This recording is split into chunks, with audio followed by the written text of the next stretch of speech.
Welcome to another conversation off the clock. Hi, I'm Carmina Constantino Torres, and this is Casey After Hours.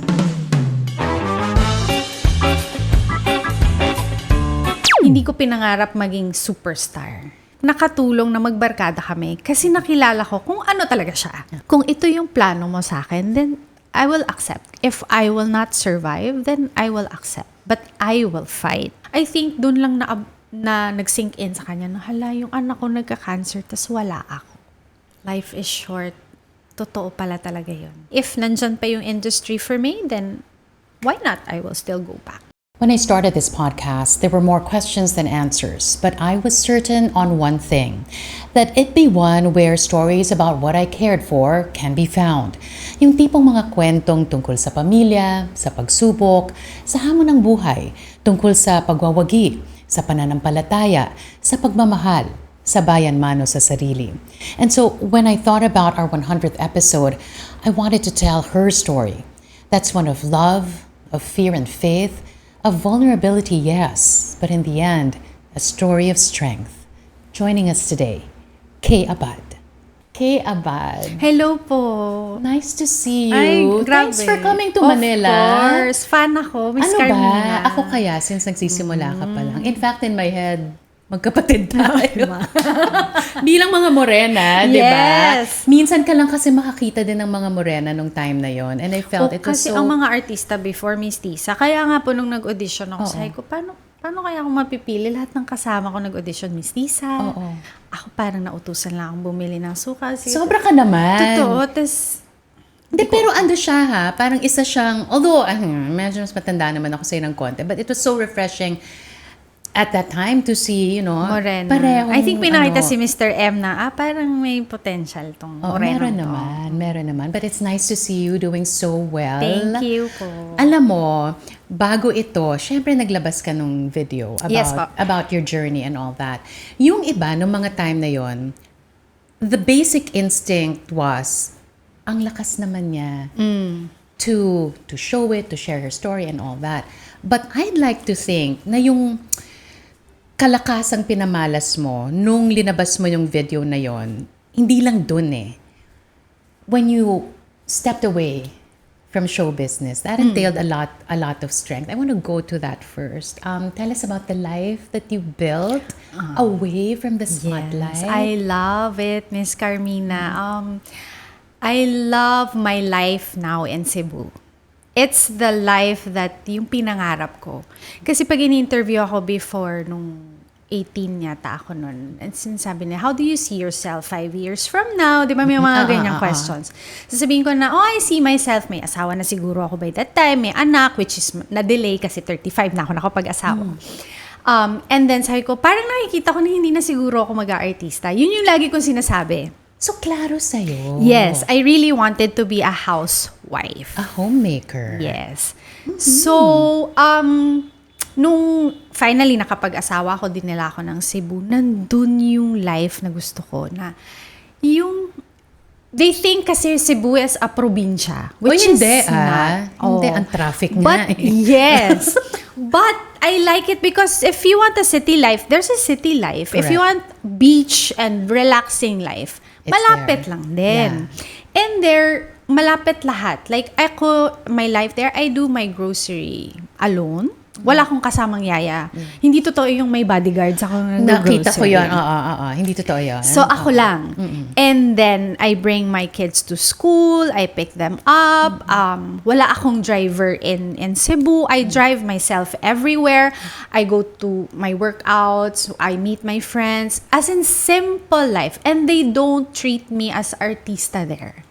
How liberating was that? Na kasi you started 13, you got married 35. That's a good 20 years of buhay. Isang tao na yun kung tutuusin Yes. That's a whole lifetime of knowing something like the back of your hand. Tapos biglang nagdi-decision ka to step away from it. Was it easy? For me, yes. I mean, it's not easy, but it's not hard. Because actually, I was doing 2 wives that time. And then after doing 2 wives, nag-propose si Paul Jake. And then may kontrata pa ako sa ABS na guaranteed contract. So, I talked to Direk Lawrence. Sabi ko, Lolo, parang pwede ba nating i-terminate na lang yung kontrata ko? Sabi niya, why? Kasi, Lolo, ikakasal na ako. Sabi niya, edi, trabaho lang after. Sabi ko, parang hindi ko muna magagawa. Kasi, I wanted to concentrate sa family life. Because yun nga yung dream ko. Why was it that was the dream? Because of my mom siguro. My mom is housewife talaga. Yung she took care of us kahit malalaki na kami. She would still cook for us. Siya talaga yung magpe-prepare. So parang I think somehow na nakita ko na ay parang or nakuha ko na ganito ako. Iba yung presence ng nanay eh. Diba? Iba yung, siguro yung nakita mo. Because in the same breath, I mean, that's what I saw in my mom as well. Na, andun eh. Diba? Parate. Iba kahit, yung feeling na yung mommy mo yung nagluto. Oo. So ako, I cook for my family. Yung Every mga day? every day. Ang mga helper, they cook for their food na lang. So bahala na sila. Hindi ko na sila pagluluto. Pero for my kids and my husband, ako talaga. Kasi yun yung nakagisnan mo. Yun din yung gusto ko. I think nakuha ko rin sa mami ko na mahilig siya magluto. So mahilig ako magluto. Stressful na nakakatanggal ng stress for me ang cooking. Kasi ako rin nagcha-chop. Totoo. Tapos pag nakita mo, ako rin ganyan. Tapos pag nakita mong nauubos na, yung walang natira. Yes. Pero minsan yung mga anak ko, Mommy, it's not lami. Lami is not, it's not good. Hay ko, ay wala, you have no choice. Whatever is on the table, you eat it. If it's not lami, you eat it. Pero pag sinasabi nila na, Mommy, it's good. Sabi ko, thank you. Masaya siya. Pag may nakokopya akong meal na gusto nila from the restaurant. Na nakaka-happy na nagugustuhan, na nakokopya ko. But the career though that you've built, as I said a while ago, 20 years yun eh. Ang hirap ng talikuran. Was it, in terms of personal, alam mo, kasi yun na talaga yung pinangarap mo dati. But the career and the energy that you put into the craft, hindi ka ba na nanghihinayang or nanghinayang at that time? Hindi ako nanghinayang. Because kunyari nag-isip ako. Inisip ko ay nanghinayang ba ako? No, because katulad ng sinabi ko kanina, nasa peak ako ng career ko when I left. Yeah. I did 2 wives na nag-hit. That's why they told me na, balik lang. They even offered me another show. First time ko nag-lead that time for a teleserye. So sabi ko parang, peak ngayon. Sabi nga, kinausap nila ako na wag, sayang kay, ito na yun, no, nandito ka na, ikaw na to, bidar ka na. Sabi ko, hindi talaga. Parang mas nangibabaw sa akin yung, hindi, I want to build my own family. Ay, gusto ko talagang mag-focus. Since I've been in this industry for so long. So sabi ko, I think now it's time na family naman. Na gusto kong ma-experience yung may family ako. Iba din, ano? Because sometimes when people start in your industry, pagpasok nila, meron na silang gusto na dapat by this time, ganito. Yung career path nila. Yung career path. Or maybe even, or maybe even, by this time, dapat nakapagpunta na ako ng ganito. So it's one goal after the other. Pero ikaw, tama ba? You just went with the flow, but held on to that dream of starting your own family. Hindi siya natibag. Hindi ako nagmadali.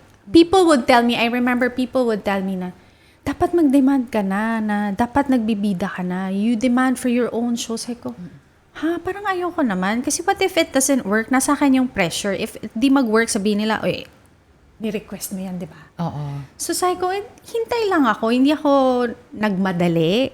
Sabi ko, as long, pag tinatanong ako, how do you want to be remembered? Sabi ko, I just want to be remembered as a good actress, an actress. Never kong pinangarap maging superstar. I just wanted to be an actress. Because I love what I do. I love acting. Hindi ko pinangarap maging superstar. But loving acting is not the same as being defined by it. Tama ba? Parang, okay, love mo siya, gusto mo siya, pero that's just a part of who you are. Tama ba? Yes. I just love doing it. So, parang, that's why ngayon, hindi ko siya, pag may ina-offer, I still do films. I still do. Because parang nandun pa rin talaga yung passion ko. Hindi ko siya maaalis. But again, not as active as before. So, nandun talaga eh. I think it runs sa family also yung yung blood ng sa industry. Let's talk about Paul Jake. Because I guess you're lucky. Would you consider yourself lucky that Yes. you have a husband who understands your craft, but loves also having you around, Yes. right? How would you describe being wife to Paul Jake? Mahirap. Gusto mo ng tissue? Doon ako nahirapan. Biglang Pagdating sa umiyak na pala. Kanina sa showbiz, madali naman lahat. No, Miss Carmina, I'm very lucky. Kasi ang mga tao actually, iniisip nila, since he's a well-off family in Cebu, iniisip nila, maswerte because well-off. Sabi ko, parang hindi nila nakikita yung ibang side na maswerte ako because he's a good provider. Pinalaki sila ng maayos ng parents nila na hindi sila yung, porket may business sila, yung petex na lang, na relax na lang, may business naman kami. Nagtatrabaho talaga sila. As in, 6 a.m., follow up na yung daddy niya. Ano nang nangyayari? Trabaho talaga. 6 in the morning? Yes. Day. 6 in the morning. Follow up na what's happening, anong balita, anong update. So, work talaga. Hindi siya yung work na, Miss Carmina, na, boss ako. No, So, yeah. I have my own time. Hindi. And kasi family business. So, minsan may bakasyon kami, like, sasama ko siya sa Manila. Sabi niya, hindi ako makakasama kasi may trabaho. To think boss siya. He has his own time. Pero But that says a lot about the character that he has and the upbringing, right? That's why, sabi ko, maswerte ako kasi kahit ganun, maganda yung upbringing sa mommy and daddy niya. And bilang daddy naman, okay din kasi nandyan siya for the boys. Kahit busy siya, kahit pagod siya, he makes time na yung i-support yung mga sports, samahan niya, like i-push niya, no, you have to learn how to bike. Hindi porket busy siya, wala na siyang time. And minsan sabihin niya na, he calls me Abad. Nung friends pa kasi kami. So, nung naging kami, Abad pa rin. Hindi na ako naging Castillo. Seryoso. Abad pa rin. So, sabi niya, Abad, alika, dinner out tayo, ganyan. So, may mga ganyan pa rin. And I appreciate that. Si Podje kasi hindi siya yung showy. Really? Yes. Ano yan parang barkada. Kasi nga, barkada kayo nagsimula. So, hindi siya yung the typical na sweet, yung pero meron siyang mga small things like, Abad, I got you this, or kasi alam niya favorite ko. Yung mga small things na makakakilig kasi na-appreciate ko. Wait, I get that he calls you Abad, pero merong nakakapansin na, bakit buong-buo yung pagtawag mo sa kanya na Paul Jake? Wala siyang nickname. Yun talaga? Ang sa Cebu tawag sa kanya PJC. Kasi yun yung kasi yun initials yung niya. niya.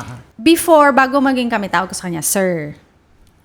Tapos Kayong Abad, dalawa. di ba? Para kaming mga ano. Ano ba? Tapos nung naging kami Pero na. pa-cute na yun sa isa't isa, Sir. I feel Diba? like. Pero wala pa talaga Wala. nun. Okay.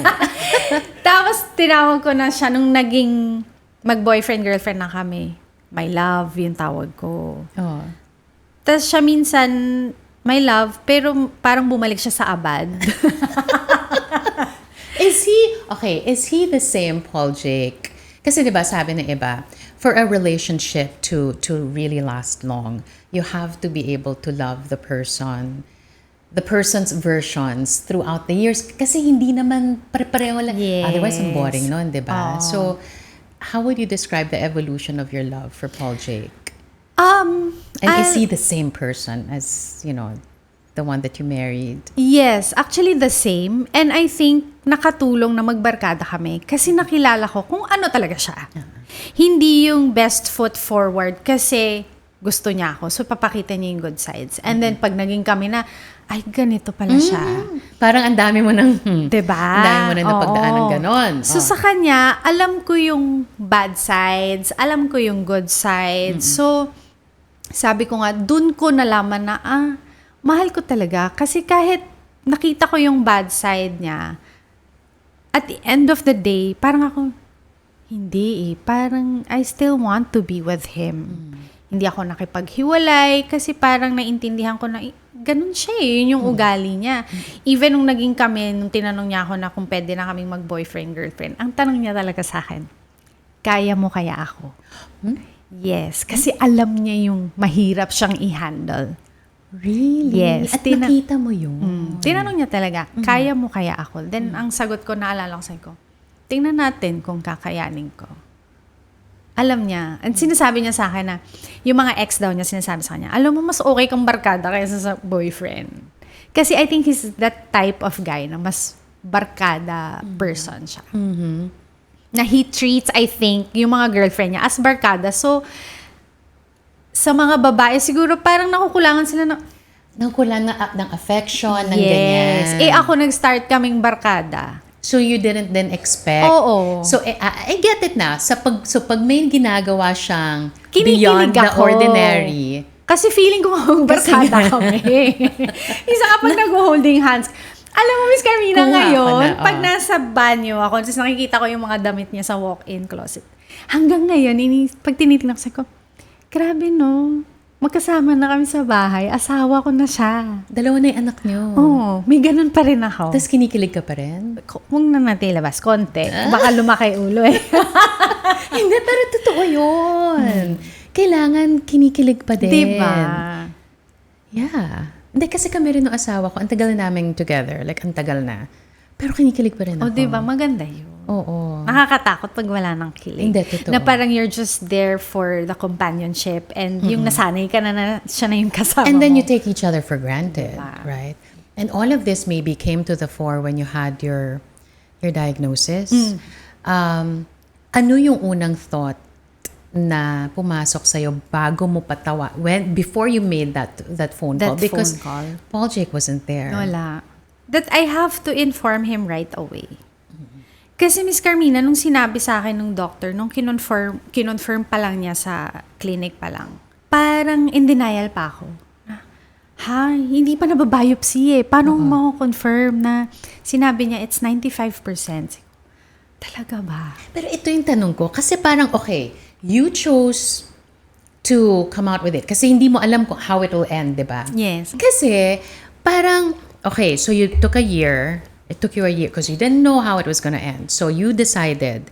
Pero, kinunan mo pa rin yung sarili mo. Yes. I mean, I know sanay ka sa camera. 20 years. Pero this was your life already. Yes. Why did you have, not that I'm questioning it, but I'm just curious about why did you want to document it? At first, sinabi ko yun sa vlog na I don't know if I'm gonna upload this. That's the first video na Correct. kinuha ko. Correct. I don't know if I'm gonna upload this, but we'll see kung anong mangyayari sa journey. Then, we'll see kung anong mangyayari. Hanggang sa na-diagnose ako, I had the treatments. I was just, hindi ako ma-video na tao, hindi ako ma-picture. But, for some reason, parang, sige, kunan ko na lang, tingnan natin kung anong mangyayari sa journey ko. Until, while nagtitreatment ako, nakita ko how lumabas yung mga side effects, how I treat my kids, na naapektuhan sila, and then how I handled yung journey ko. Na-inspire ako. Ikaw mismo. Ako mismo, na-inspire ako. And sabi ko, I think magagamit ko to, how I dealt with it. And I want to inspire other people. Naiiyak na naman ako basta pinag-usapan. I want to inspire other people na if kinaya ko, kasi mahina loob ko, Miss Carmina. Sobrang hina ng loob ko. I'm a worrier. Konting bagay na stress ako, konting bagay nag-worry ako. But for some reason, itong pinagdaanan ko, I was strong. Grabe ako ka-strong, grabe ako ka-positive na hindi. I will fight, I will go through this, gagaling ako. I think that inspired me na ituloy-tuloy yung vlog to inspire other people na kung ako nga weak ako, kinaya ko. And that's what I meant by, all these came to the fore. Kasi we were talking about taking things for granted. Like pag, you take your husband for granted, pag wala ng kilig and all that. And that's how your video affected me as well. Kasi parang, all these things you take for granted until that day comes. Your strength you took for granted. Hindi mo alam. And then now you're telling us that eventually, even if you didn't know why you were doing it to begin with, lumabas na you were doing it for yourself. Yes. And eventually, you were inspiring yourself. Nagulat ako. Para siyang naging tool for you to survive Yes. and to get you through it. Yes.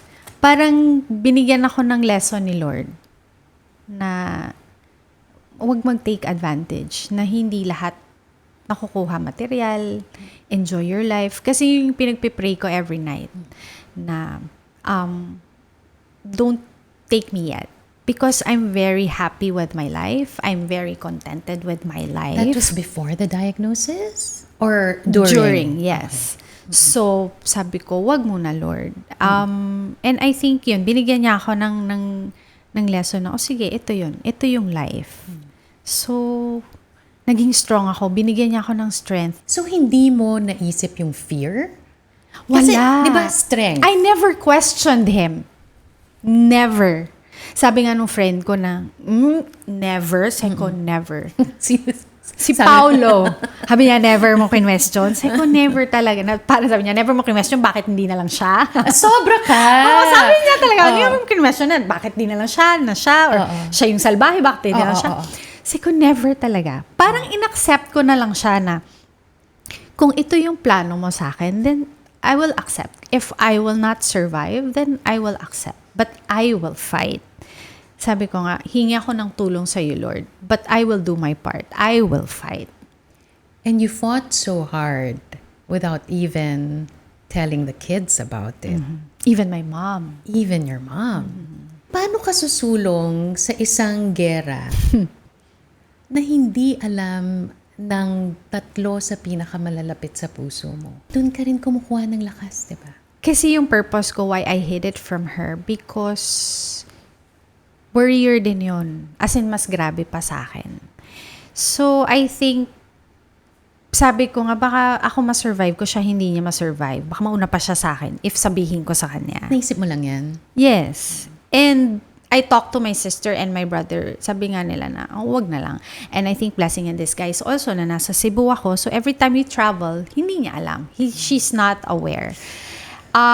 So, it's for her. It's for her own mental health and sa health niya, lahat.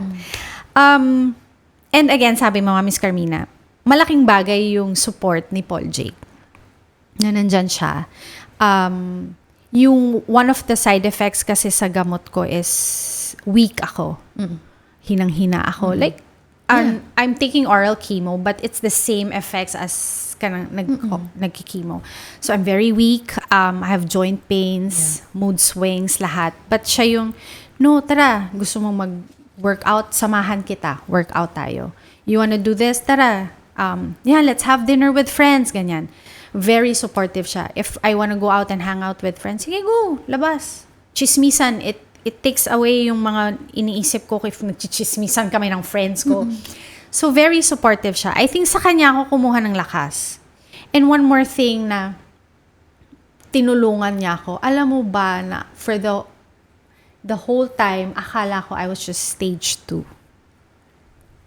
Until finally, nilabas ko yung vlog ko. May mga nag-comment na, kumalat na sa main organ, sa liver. So, you're stage 3 or 4. Ay ko talaga. So, sinabi ko kay Paul Jake. Kasi nag-metastasize. Yun nga eh. Akala ko stage 2. Kasi, nung tinanong ko yung doctor ko, sabi niya, I told you so many times, but let's just leave it that way. Sabi ko, what do you mean? Like, I don't know? Niya, yes, let's just leave it that way. I think it helped. Yeah. Na wala akong wino-worry anong stage. And then, I talked to Paul. Sabi, Kuya, alam mo ba? May nagsabi, stage 4, pwede daw stage 4 na ako. And then, he answered me back. Sabi niya, naiyak na naman ako. Sabi niya, yes, I know. Sabi niya, I researched and I know. Sabi ko, so you didn't tell me? Sabi niya, no. So, feeling ko, yung inisip niya yun, the way ko nag-isip for my mom, and na inisip din niya na, mas better na hindi niya alam na stage 4 na siya. Para lumaban ka lang ng lumaban. Alam niya pala all the while.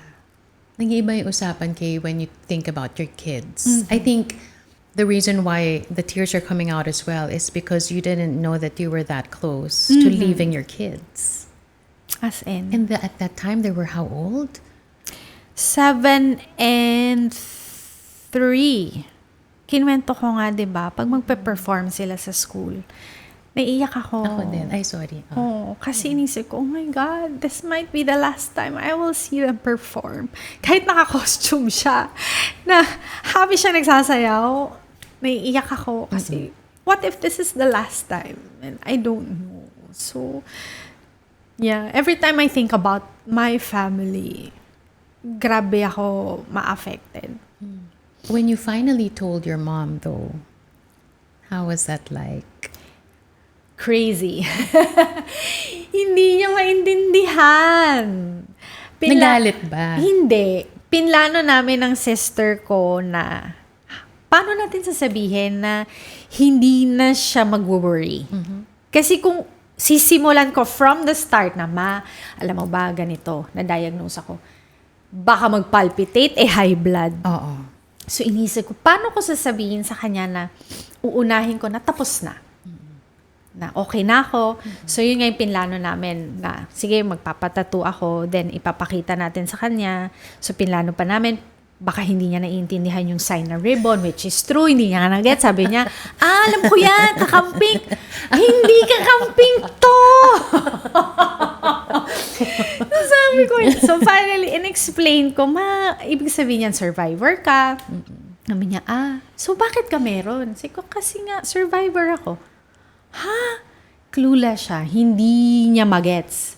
Sabi niya, so, ang unang tanong niya, nagka-cancer ka? Sabi ko, oo, pero tapos na nga. Sabi niya, ha?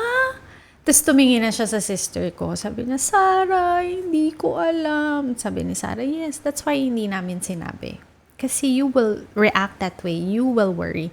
Tapos, okay siya. Umiyak lang siya for a while. Tapos, kasi nga, we took it very light because I don't want her to, So, tawa na kami, tawa. After 2 days, nakabalik na ako ng Cebu. Tumawag. Sabi ko, ma, bakit? Umiiyak. Sabi niya, I'm so happy, Kay. Sabi niya, ang bait-bait ni Lord sa'yo. Okay ka na. Sabi niya, pinagaling ka niya. I'm so happy. Iyak siya ng iyak. Sabi ko, ma, okay na nga. Huwag ka nang umiyak. Okay na. Kasi hindi natutuwa. I think doon lang na nag-sink in sa kanya na, hala, yung anak ko nagka-cancer, tas wala ako. Which is unfair. Actually, Miss Carmina, inisip ko yun. Yes, I am unfair because kung tayo may anak at may sakit, may pinagdadaanan, we would want to know. We would want to be there for them. But inisip ko talaga yung health niya. More than yung strength or yung warmth ng care na makukuha ko from her. Mas inisip ko na mas gusto kong makita kang okay. Na doon ako huhugot ng lakas, na nakikita ko sila lahat na okay, na doon ako kukuha ng lakas na I still want to be with them, with my family. Na nakikita ko sila okay, na hindi sila nag-worry sa akin na pag nakikita ako, ayoko yung may mata na malungkot na they know I'm going through something. So I think mas gusto ko na yung ganun na okay lahat, yung nakikita ko. At saka because you care for them so much, I guess.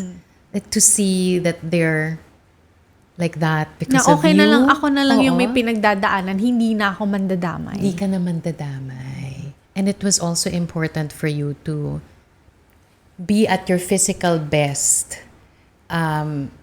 Kung ano man ang itsura nun at that point, when you face your mom, para nga hindi na siya mag-worry. Yes. Mag-worry pa. When you came out with a video though, there was a risk, Kay, na hindi na Kay the actress ang matatandaan nila. In a way, baka isipin na lang ng iba na yun, you had cancer and that would have been enough to define you. Hindi ba yun naging hadlang or naging concern ba yun para sa'yo na, nako, pag linabas ko to, yun na lang ang iisipin nila about me. The illness that almost took me away. Hindi. Never ko inisip, never siya pumasok sa utak ko. Kasi mas more on excited ako. Tama ba yung term ko? Excited? Or kasi nung every night nagdadasal ako, kinakausap ko siya, sinasabi ko, Lord, I'm very excited. If you're going to heal me, I'm very excited how I am going to encourage other people to fight what they're going through and gamitin mo lang akong instrument, I would be very happy na gawin mo akong instrumento. So, ngayon, doing this, I'm very happy and very open na sinishare ko. Every time true enough, yes. Every time may makakakita sa akin, uy, Kay, I saw your video. I'm so happy. I'm praying for you. And then, meron ako naka-encounter one girl sa airport. Sabi niya, may cancer siya. And then, parang mahal daw yung treatment and kumalat na. So, parang ang option na lang niya is to change, anong tawag doon? Hindi change liver. Liver transplant. Oo. So, sabi niya, parang wala na sa option niya yon. Tapos sabi ko, I talked to her na sabi ko, you know, if yan yung option mo, I will respect that, but I want you to still fight. Sabi ko, there's other kanang mga herbal medications like you eat healthy. Sabi ko, kung kaya nyo po, you remove your sugar, eat healthy, processed foods, iwas. You try to, kung hindi ka sporty na tao, at least walking, just be active. I love sharing what I went through, what I did for myself. So I think, again, I may sound like very religiosa, but I really like sharing what He gave me, the strength He gave me, na kung paano ko, how I talk yung journey ko. So I really love sharing it. I wouldn't mind if yun ang tawag na nga sa akin mga kaibigan ko, philanthropist na daw ako ngayon. I don't mind. I don't mind. Did you ever go into a black hole during the whole journey? Yung talagang, yung lugmok ka. Hindi mo alam kung anong mangyayari. Every time nasa banyo ako. Before, bago ako ma-diagnose, pag nasa banyo ko, it's my happy place. Because that's my own time. Walang kids nang gugulo. Tahimik. I shower. Sarap. Ako lang. Walang, mami. Totoo. I put my creams. Like, it will take 30 minutes just makomplete yung creams. It's my own time. It's my mommy time. Until na-diagnose ako, yung CR, yung bathroom na yung parang dun nagsisink in palagi. I brush my teeth. Minsan natutulala ako, Miss Carmina, na parang dun pumapasok. Sakit ako, no? Yung may cancer ako. And then, magdadasal ako after. Upo ako sa, because I pray out loud. Like, a conversational, na I talk to Him. How I feel. Yung parang the normal tao na may kausap. So, I talk to Him. Iyak ako kasi nga, don't take me away. I want to see my kids grow, etc. Thank you for giving me the strength. And then, lugmok ako. I cry every night. I pray. That's why sa bathroom ako nagdadasal. Kasi I don't want to see the kids na they see me crying. So, I cry. And then, dun ako lugmok palagi. Or every time ina-assemble ko yung medicine, dun nagsisink in lahat na may cancer ako. And then, ang nakakatulong sa akin, kaya kita nakilala. Ano ba? Kasi, nagtitiktok ako after para mawala. Kasi I don't wanna go to sleep na down ako, nag-iisip ako na hanggang kailan ako mabubuhay. So, kailangan ko siya tanggalin sa sistema ko. I watched TikTok and then I saw you, yung very famous, yes, mataray ako. Sabi ko, wow, sino to siya? So, there. I watch TikTok every time. I guess it's very important for maybe those who are watching us who are currently in that black hole, no? Na you have to find devices for you to get out of it. Yes. Kasi hindi ka... Kailangan ikaw mismo ang people will tell you stuff na you do this, you do that, you do that, diba? But if hindi mo gagawin. Pag hindi mo mismong nararamdaman at hindi ikaw you're not mismo, gonna help yourself. Yes. So ako, I feel weak. Every morning, gigising ako, Miss Carmina. yung feeling na gusto mong higa ka na lang all day. But ako, pipilitin ko, yung alam mong tamad na tamad ka, hindi. Pupunta akong gym. Mag-workout ako. Then sa gym, I forget that I'm sick. I work out, I go to my spin class, I go to Pilates, I invite friends na, tara, coffee tayo, just keep myself busy. Para hindi kasi kung hindi ako busy, wala akong gagawin sa bahay ka lang, dun papasok na yung brain mo na, may sakit ka, ganyan, ganito. Alam mo, naisip ko lang na, okay, if you had continued on with a career that you left behind and you were still that much in the public eye, would you have fought so valiantly? The same way? The same way. Kasi parang ngayon, pag pinagtagpi-tagpi mo, dinala ka eh. Dinala ka to this situation that you're able to fight privately No? on your own terms. Galing nun. Ngayon ko lang din naisip yan. Ngayon ko lang din kasi Oo. Feeling ko... isipin mo fighting this with all the noise that the industry would diba, bring kung nandun ka na pa. alam nila, alam ng lahat. Hindi ko alam. I don't know. Kasi, for me, somehow nakatulong na nobody knows. Because they treat me normally. They would not remind me na may sakit ako. My friends would see me, treat me normally na, uy, kamusta? Chika, chismis agad. Walang, uy, kamusta ka na? Kamusta na yung treatment mo? At saka you were able to just focus on yourself. Diba? If you were still as active, ang dami sigurong kailangan mo pang isipin. Publicity, paano i-handle. Diba? All Physical the noise. appearance, lahat. Yes, Yeah. I think so. Iba siguro. Pag sinabi kasing cancer survivor, cancer-free, you know, it's either people focus on the illness or the end game, pero hindi masyadong napagtutuunan ng pansin yung journey from beginning to end. What do you want people to understand about it?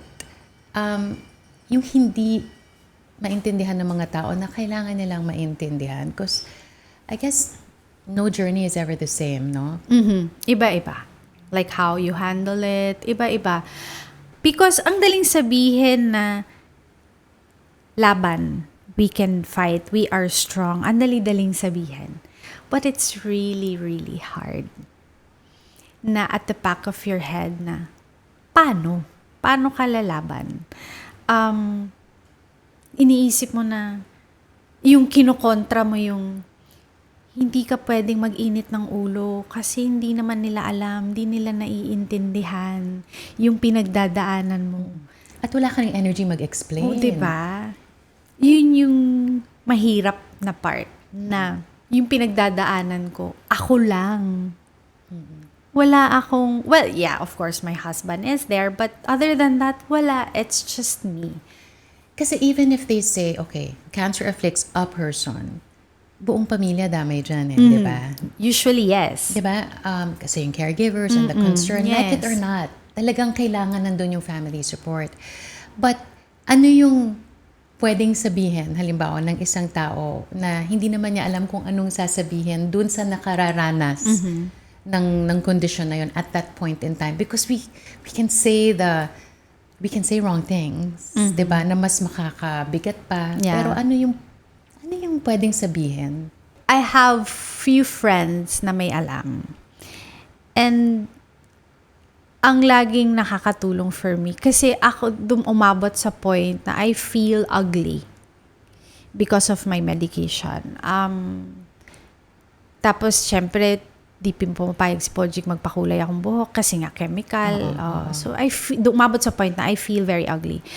Nakakatulong yung my friends would uplift me na, no, you still look good. You're going through something, but still you look good. It's amazing na kahit ganyan, okay ka, hindi halata na may sakit ka. I think yun yung nakakatulong na, ano yung term na yun? Hindi ina-uplift, but yung kino-compliment ka pa rin nila. So you enter the room, be that ray of sunshine for that person. Yes. Wag na yung mga, Yes, yung mga, uy, Kaya mo yan. Be strong. Kasi, Ano pang ginagawa natin? yes, di ba? diba? Mga Kasi, ganon. sabihin mo be strong, but iba sa ibang tao, sabihin mo be strong. Pero sa loob nila parang, yes, madaling sabihin, be strong, but it's really hard. It's very, very hard. We don't know what will happen. We don't know how the medication will, anong tawag doon, magre-react sa cancer mo. So, wala tayong idea. We will just have to wait.